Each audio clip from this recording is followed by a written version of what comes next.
Hello, hello, Lorenzo here, and without further ado, here is KSP 1.0. It's a few days behind the curve, but hey, I was on holiday, so here will be the fairly lengthy video with my take on the new version. Lots of things were added, and I won't be able to cover them all, but what we're gonna do is do a mission to the moon and see what features we encounter along the way, and it should be quite a few. Now, if you've been watching my videos somewhat regularly, here's a small little button that I at least will like a lot. See, now it's night and say we want to launch a rocket, we have this warp to next morning button, and if we press it, we get a warp until the daylit side of the planet shows up, which is nice for, well, launching with visibility. Then the science complex, oh well, I put a sandbox save, it's closed, but the tech tree has been revamped, and well, I'm sure we're gonna find that in the Elo and Tylo series that some of the things will have to be redesigned. Now, on to the flight characteristics.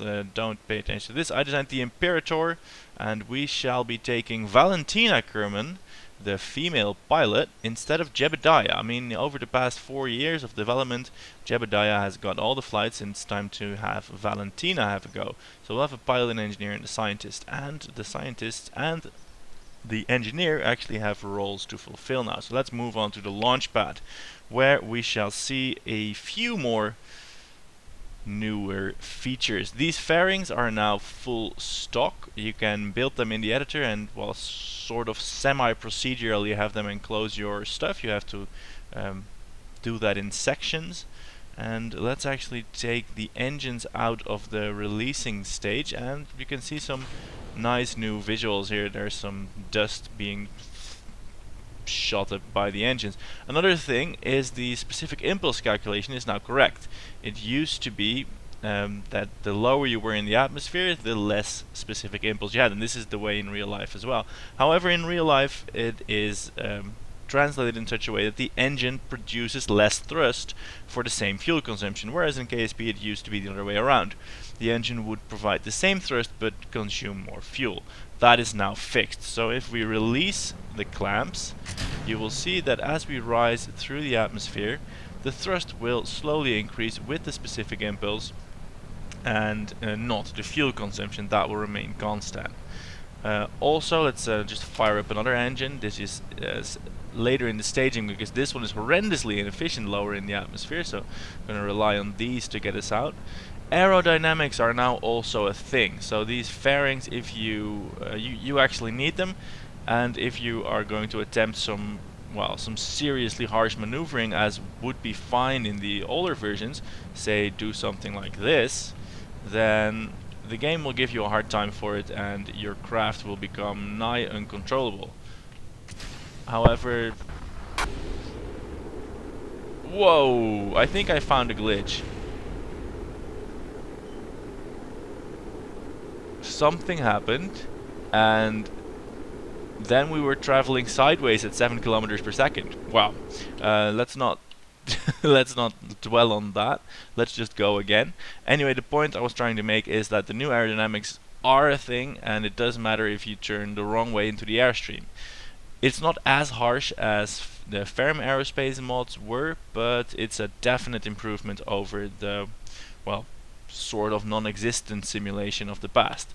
So that's that for aerodynamics. Let's now actually try and get our guys to the moon, and then we can discover as well what's in this fairing.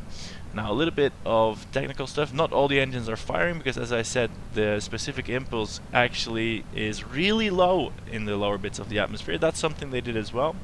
Almost all the engines are now less efficient, probably to balance the fact that due to the better aerodynamics, it's actually easier to get into orbit now, because, well, the air doesn't pull on your mass, it pulls on your cross section. So what I'm gonna do is light this engine once we reach like something like 8 kilometers in altitude, because these big ones, they have a much shallower specific impulse curve than the big one, which is pretty much non-efficient at the ground and fairly efficient in space. So let's light that up now and get some extra speed going. We shall, oh, we're already at about 10 kilometers. We're going fairly fast. Let's wait a little bit more before actually trying to turn sideways. We're doing an inefficient ascent, because why not? Okay, ditching those outer stages, and now we can start to think about a turn.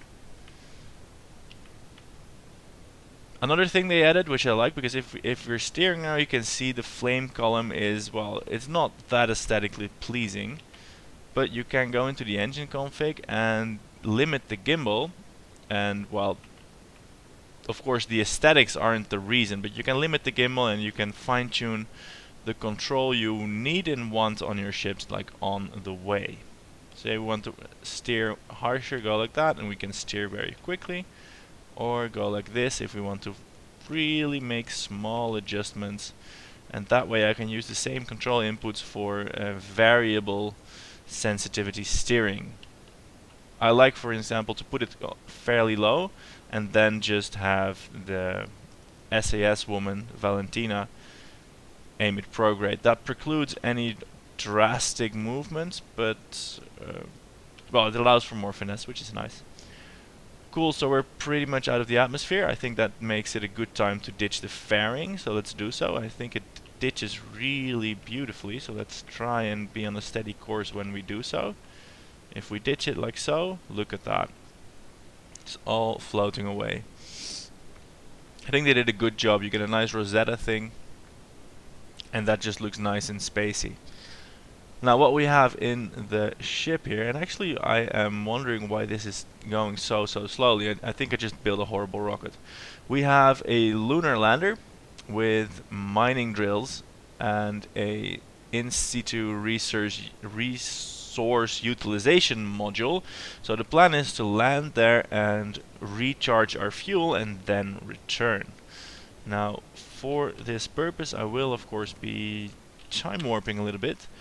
Let's see, is there anything? Oh, there are many things we can show during the ascent. Say the time warp 2 button, and let's see how the physical warp works now. Let's do a quick save, and let's do some physical warp. I've never been known to like it with ships this big, and for good reason, because I think everything has gone to shit. Yes, the ship has been destroyed. Let's load the quick save. Physical time warp still doesn't work with big ships and accelerating thrust. So, just so you know, what you can now do is you can go to the map view and look at an orbit. You can click on it and you can say like warp to here, and we will be using that in a second. Just when, well, this long insertion burn is finished. I'm not going to talk all through the burn, I'm just going to cut out the video and I will reconvene with you once we're in a stable orbit and can work at getting to the moon. See you in a few seconds. Right, and here we are, about in orbit. I did dip slightly back into the atmosphere at 67 kilometers, but our periapsis is well outside at 173. And look at that, the engine bell is glowing red. That's one of the other big additions of the new version. They have implemented a heat system, and unfortunately there's actually no way to look at it apart from you going into the debug menu and enabling it. So let's do that. You will hit Alt F12. That will bring up this debug toolbar. It has many other things. It has cheats. It has many things. Many things I don't know about. R&D. Well, okay, let's... Ooh, look at that. That's the frames per second and really quickly. Well, I think that's fine. I got distracted. This has the heat things. You go into the physics and you go to thermal, and then you check display thermal data in action menus, or you could use the debug colors, which are not that nice, but they'll give you a colorized view of your temperature situation. So we'll remember this. And I think it gives you sliders to modify the sun's performance. Anyway, let's close the menu, Alt F12 again. And now if we right click our parts, we have a whole temperature readout. So this is now at 790 kelvins, which is fairly hot. And it has some variables about temperature. Temperature is transmitted through different parts. So we can see here this is 780, 785, 700. Everything is nicely heated here, come on. This is at 355, this is a little bit cooler. We're actually still increasing heat, which is actually reasonable because this is a lot cooler than this one. And if we look here, this is probably cooling. So heat is being transferred from the hot engine and tanks into the rest of the ship. And then of course there's also the insulation by the sun and so on and so forth. So that's a whole new system to work with. Now let's see where we want to be to launch to the moon, so somewhere around this point. So we can click here and we can add warp here, and that will have the game just warp there. Just does what it says on the tin. Really useful function if you ask me. It does warp throttling by itself. It does, let's just use the Valentina to steer. It does the warp throttling by itself, and it tells you how far it has to go, and when it's there it will just stop warping. So far I've not found any problems with it. It works really well. Now I'm having Valentina move the ship to prograde direction, and seeing this thruster column jiggle about, she is on the task. And now I'm gonna do the last bit myself. Here is our insertion burn to lunar space. Moonar space, I should say. I don't care about that. Where we will attempt to land and mine and return, which I have not done successfully in test flights. So we will see if this actually works. As you may imagine, or not, heat is actually a big issue when mining and landed. And the last craft I put on the surface of the moon to mine actually exploded there, due to overheating. So actually we know what happened is that some things exploded due to overheating. The Kerbals panicked and lit their engines, and for some unknown reason only one of the engines actually fired, and that made them crash. So this mission is not a guaranteed success, but then again the point is to, well, explore the new features, which we're doing fairly well, I think. Okay, let's inch forward. There we go. I was worried for a second that we wouldn't get an encounter. This is not the best lunar encounter I've ever done. I wonder why. Probably because I burned at the wrong time. Is the moon visible over the horizon? Did I use the guideline? It's not. It's too early. Anyway, we can hit this moon encounter and say cannot auto warp so far. Oh well. But I want to auto warp. Let's warp here then. I think that's due to the trajectory being so uncertain or something. Anyway, here we are going, and I find that this warp 2 behavior is really convenient. I mean, it seems like such a small addition, but it removes so many mouse clicks and button presses to do the warping. You just select the point where you want to be, and then a few seconds later you're there. I am a big fan. Let's prepare. Let's see, we're warping to periapsis now, where we can then just easily turn around and do our braking burn, at which point we'll try to, well, touch down on the moon. Now there are also scanners which you can use to gauge ore richness in the celestials you're orbiting. I did not bring one of those because I forgot. So we will be basically trial and erroring our landing spot. Something else we'll be doing is biting our nails in fear of not having enough fuel. Something else additionally we'll be doing is actually tasking Valentina to turn the ship around. Because we're not even in lunar orbit yet, and our transfer stage has, well, nearest makes no difference, burned out. And you can see in the temperature readout, by the way, that the coast from Kerbin to here has nicely cooled the engine, and us firing it now will probably heat it up. So let's fire it. And here we go. That's a lot of SAS doing things. That's a short noodly wobble, and well, we've got some temperature in here. This is still hotter. Actually, I don't know why. Probably because there's a bottleneck thermal connection here.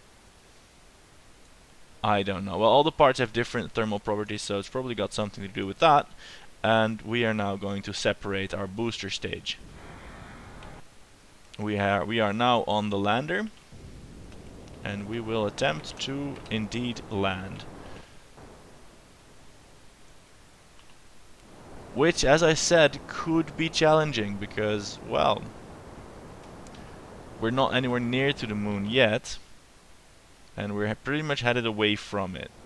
I think we're gonna go straight down from here. If don't worry. If we don't make it, we will cheat so that we can actually explore these strange minor things. Alright, I think this ought to be a sort of landing trajectory. Yeah, let's time warp to periapsis. Again, this feature is so goddamn convenient. And I don't know what happened, but the last time I used this rocket, things went a lot better. Wait, where is the fuel? Oh, this one is just almost finished. I was seeing this fuel, this is being empty, and then this as not being empty. Causing me to wonder where the hell the engines were getting their fuel. But it was just on the brink of being empty. Right. Right we are. We need to... Oh, we can ask Valentina to put us retrograde. And this is not a new function, I just never used it before, because I always play career and then my Kerbals die and they don't get the experience to actually be good pilots. So that's a bit sad maybe, but that's the state of affairs. Alright, let's go land on the sunlit bit. And we can again use a warp 2 command for that, like warp here. And I hope that's not like super close to the surface. That is, I think, a risk with this system. But hey, rocketry is all risks, and I'm a risk manager. Actually, true in real life, but not a rocket risk manager, unfortunately. Cool, enough jibber jabber. Let's slow us down again, so that we may come down horizontally here. Actually, I mean vertically. We don't want to come down horizontally. Alright, that's another 500 meters per second to get rid of, and we may actually very well need the fuel cheat to make it down. Or not. I'm not sure about that yet. We may make it. It could be close, that would be fun. Alright, 100 meters per second left. Let's try the warp again. I mean, let's just push this feature until its maximum potential. This could be dangerous. Valentina, please put us retrograde. Let's actually also deploy our landing legs. And we're at 13 kilometers now. We can decelerate fairly quickly. Let's add another quick save. We're just going to be reckless because we can quick save, quick load. This is not a performance-based save. This is just a review of the new features, so we can be a little bit willy-nilly about that. Are we going to come down right on the rim of that crater? I think we are.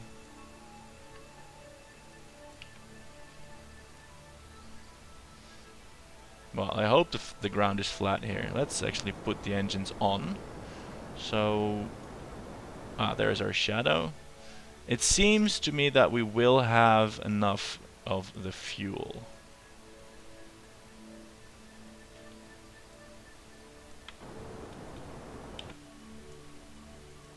And I'm just using Valentina to keep the ship pointed retrograde, and I'm not sure, maybe this is dangerous, because our horizontal speed has not been completely scrubbed. But I think, if I'm correct, that when we make 0 meters per second, that will also include the horizontal velocity. So I think Valentina is doing a bang-up job. Stellar performance. Alright, let's now try and stick this landing. Are we still a little bit too high? This is a ridge inside the crater, which I hope is flat enough to actually land on. It doesn't look that flat. Alright, let's try. Oh, look at that new blast off graphics.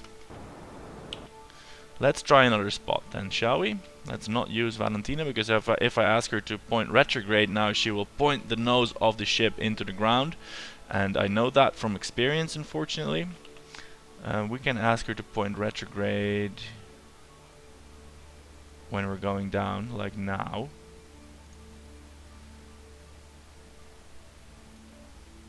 Let's see, let's give her some engine power to actually steer the ship with. Oh god, this is not good. I forgot I need engine power to steer the ship, and engine power unfortunately also makes the ship go places.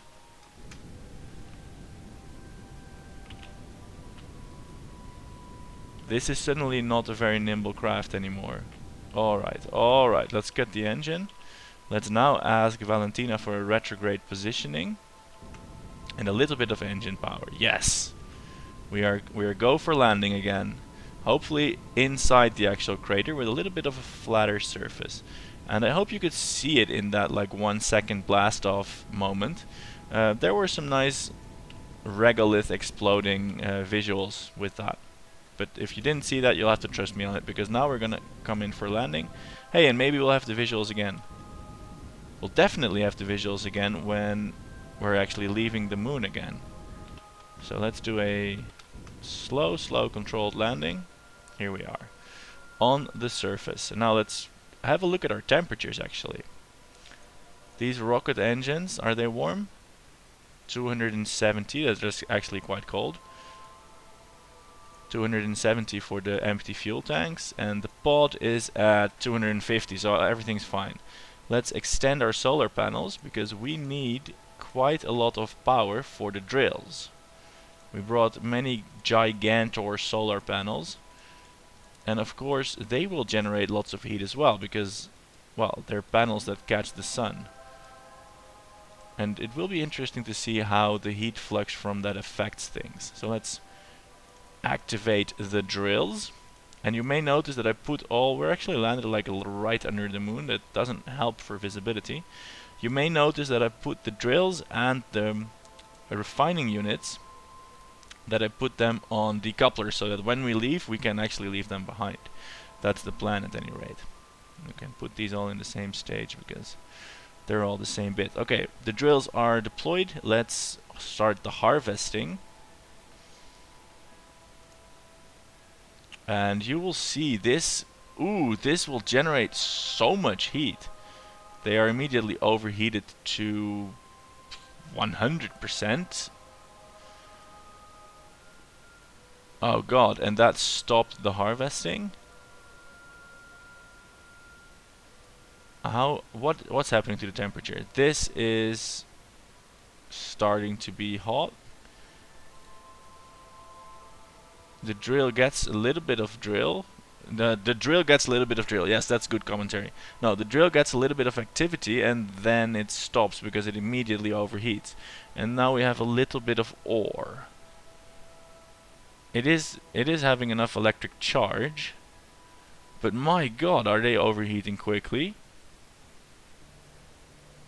0.01 load. Okay, let's stop the harvesting. Temperature is dropping. Overheat level approaching 0. Oh, I think I know why this is. It can't dump the heat through the decoupler. The decoupler heats up really quickly. That is very tiny. It has a thermal mass of 40. And then when this becomes too hot, the heat here can't go anywhere. Oh, that is a problem. If this were attached to the ship, the heat would very much more be able to go somewhere. But through this decoupler, the flow is tiny. Let's see, we can visualize this. If we go Alt F12 and do the thermal debug colors, we can see that the drills are very hot, as are the decouplers, and the rest of the ship is just slowly being gently warmed. Yeah. 0, it actually said 0 efficiency in text. Okay, that's painful. Oh well, let's make a bit of fuel. That made, I think, one drop of fuel. And here's what we're gonna do. You can see where this is going. Thermal debug colors off. You can see where this is going. If you don't put your drills on decouplers and you can ditch the heat, you get the same thing. You get ore, but you also get heat, which you have to manage. These are problems. And then if you do the resource conversion thing, you can actually generate liquid fuel and oxidizer, which would allow this thing to take off and go back home. Now, we can do three things. We can just leave it here, we can wait for 1 billion years until it's filled, or we can cheat and go home. So let's do that. Infinite fuel, please. I've never used this before in my KSP life. So we'll pretend that the fuel has been recharged and we are going home, because I want to show you the re-entry model as well. So let's fire our engines, look at those gnarly visuals. We'll ditch all the resourcing units. Oh crap. I have a feeling this is not going home. Wait, maybe if I stop that engine, stop the engine, fire these two. Oh god, it's still imbalanced. It's going somewhere though. Oh god, I don't know if I can recover from this. The fuel here is empty. What if I put this into this for weight balancing purposes? I'm gonna ask Valentina to point us prograde. What? This appears to actually be working. Yes. All right. Never mind the failed. Never mind the fuel cheating. This was just amazing. The ship is now unbalanced, but by fuel pumping, we managed to actually make it somewhat stable. Never mind that the fuel is not being consumed and it's all a big cheat, but still, this is cool. All right. Let's stop the engines. Let's try and go home then. Yes. Yes, like this, that would work. And we need a somewhat good corridor, because of course we now have re-entry heating to worry about as well in the stock game. This is something many people have been wishing for many times, many years, I don't know, many moments. And I can't warp to the maneuver node, can I? That would be even niftier. But we'll just have to warp to almost a maneuver node. At which point we'll do a re-entry, and with that I think we'll have covered most of the important new features. So that's stock resource utilization, that's stock oh, you can aim for the maneuver, that's nice with the SAS pilot. We have stock re-entry heating. We have a stock heat model for just general in-space operations, and this is really cool, I think, because heat management is a big part of spaceflight, and actually a problem because it is hard to cool things in a vacuum, and now this is simulated in this already amazing game. So cool. And we have, well, in situ resource utilization, which is also cool. This opens up many things.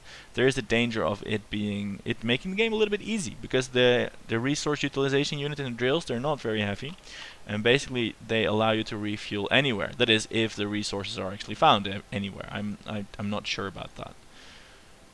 Fortunately, there is the heat mechanic, which makes it at least a little bit cumbersome to get the resources. But I'm not decided on whether that is actually a good thing or just adding boredom for the sake of complexity.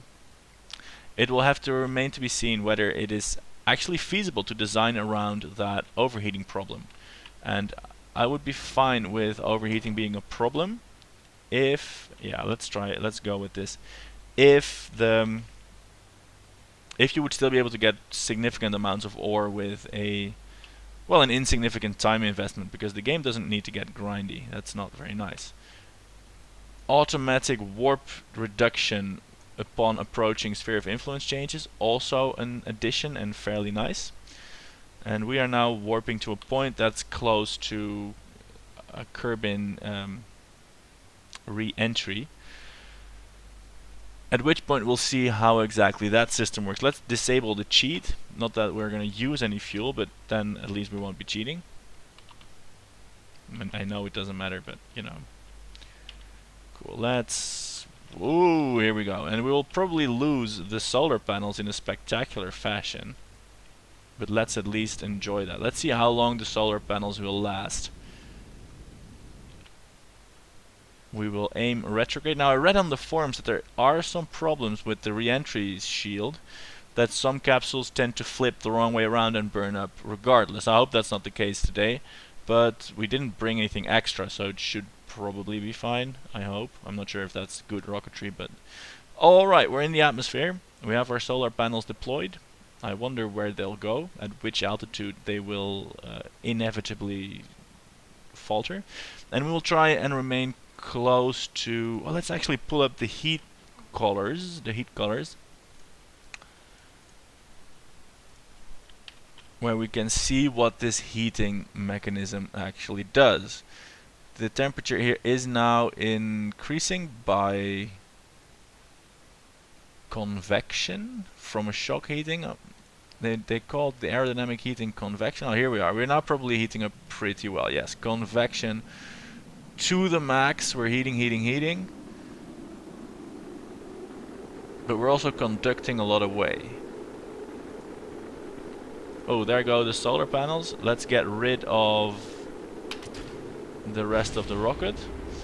We have a heat shield now here, which is getting really hot.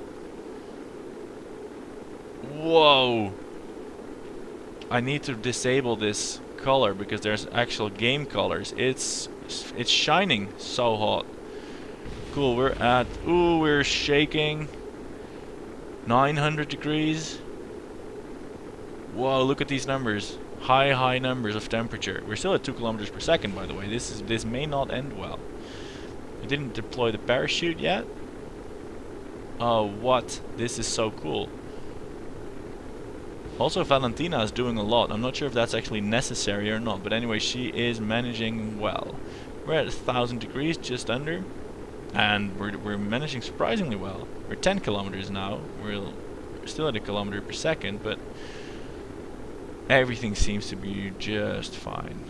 The big capsule with the heat shield. Ooh, I like this cooling effect. This is all really nice. And now it's turning around. It's not that... Oh, the electric charge has run out, so now Valentina can't do anything anymore. Now we'll see how this behaves.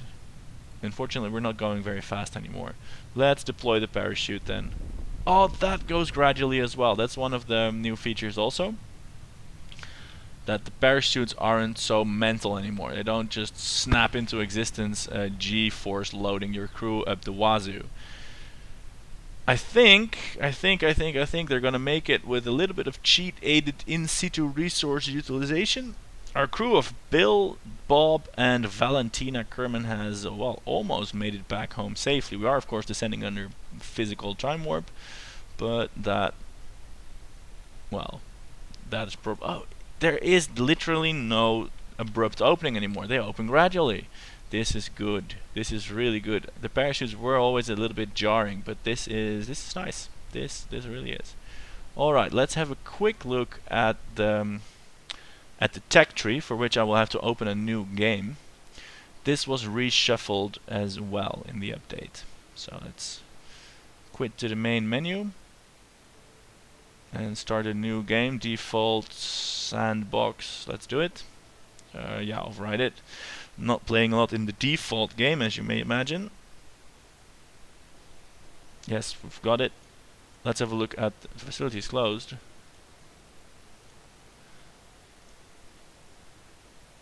Default sand. I thought I hit career. Oh well, let's try that again. Career. Default 2. Maybe it overrode it, but not really. I don't know. Yes, this is a nice small spaceport. Cool, so here we have the tech tree. Big change immediately apparent. You can see the whole tech tree at once, which is useful for planning, I suppose. And are there... I didn't actually study this in detail, but the general shape looks to be about the same, but of course there are new parts. And here in the beginning, things are a little bit different. We start with the pod, the small booster. We start with science. Girders and parachutes, and then we can get rocketry, engineering, which is more science and airplanes, and then things start looking slightly more familiar again. So, well, browse through this if you want, because you can. Heavy landing, yeah, this all looks cool. I can't wait to play with it for longer and better. But for now, this is it. This is the overview of KSP 1.0. I'm sure there's features that I missed, but this is the meat of it. Better aerodynamics, heat, resources, female Kerbals, and a new tech tree. Enjoy KSP 1.0, folks. And if you enjoyed this video, check out my other videos, subscribe, be a happy fellow, and do all those things. I'm Lorenzo. Goodbye.